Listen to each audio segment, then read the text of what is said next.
ഇതിന് എന്റെ അഞ്ചെത്തി 10 മാസം കഴിഞ്ഞിട്ട് വെച്ചാലല്ലേ ഡിസ്ചാർജ് ആക്കിയിട്ട് പെരീക്ക് പോകാൻ പറ്റില്ല പറഞ്ഞാൽ ഇത് എവിടെയും പോയി നിൽക്കാൻ പറ്റുന്ന സ്ഥലം വേണ്ടേ? അത് അന്വേഷിച്ചാൽ വേണ്ടി ഞാൻ കുഞ്ഞാപ്പൂനെ വിട്ടു കിട്ടി പറ്റാ. ആ കിട്ടി കിട്ടി. ഉസ്മാൻ ഖാന്റെ തോറ്റിന് പൈക്കളില്ല, അവിടെ സെറ്റാക്കാം. യൂസ്ഫാഖാന്റെ പേരിന്റെ മേലെ കോഴി ഫാം ഉണ്ട്. കുഞ്ഞാപ്പൂന്റെ ചീറി അടിച്ചാൻ പൊട്ടിച്ചിട്ട് പീരാതെ അളക്കണ്ടത്. നിങ്ങൾക്ക് അറിയാത്തൊരു സ്ഥലത്ത് കൊണ്ടാക്കിയാ പോലെ. അതാണ് എന്നോട് ഞാൻ പറഞ്ഞത്. അങ്ങനത്തെ ഒരു സ്ഥലമാണ് ഞമ്മക്ക് വേണ്ടത്. അതിന് പറ്റൊരു സ്ഥലം എന്റെ അടുത്ത് അതങ്ങോട്ട് പറയേ. ഇമ്മാന്റെ ഉടിയെ കൊണ്ടാക്കിട്ട് ഇമ്മച്ചറിയുന്നത് അതിനേക്കാളും തന്നെ നമ്മളെ വരിക കടത്തിക്കൂടെ? അപ്പൊ ഇമ്മച്ച് കാണൂല പറ്റിയ നിങ്ങൾക്ക് ഇപ്പൊ ശരിയാക്കരാ. നിങ്ങൾ എവിടെ ആ സ്ഥലം പറഞ്ഞേ? ആയിക്കോട്ടെ, മഞ്ചേരി സ്റ്റേഡിയത്തിന്റെ അടുത്തുണ്ട് മോബി പെരിനൈറ്റൽ ഹബ്ബ് എന്ന് പറഞ്ഞത്. കേൾക്കാൻ പറ്റാത്തോണ്ടല്ലോ എന്നോട് അന്വേഷണം പറഞ്ഞു. പെരിനൈറ്റൽ ഹബ്ബ് പുന്നാരപ്പിച്ച് ഓരവിടെ കൊണ്ടാക്കി കഴിഞ്ഞാൽ എല്ലാ കാര്യങ്ങളും ഓര് നോക്കേ. അൽഹംദുലില്ലാ, ഇപ്പഴാ മനസ്സിന് സമാധാനമായി. ഇപ്പഴാണ് അന്നൊരു കാര്യം ഏൽപ്പിച്ചിട്ട് ഉഷാറാക്കിയത്.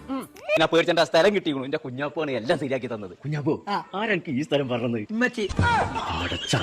എന്റെ കഥ നാളെ രാവിലെ 11 മണിക്ക് ഏതെങ്കിലും എവിടെയും പള്ളിക്കാട്ടിൽ മറച്ചു.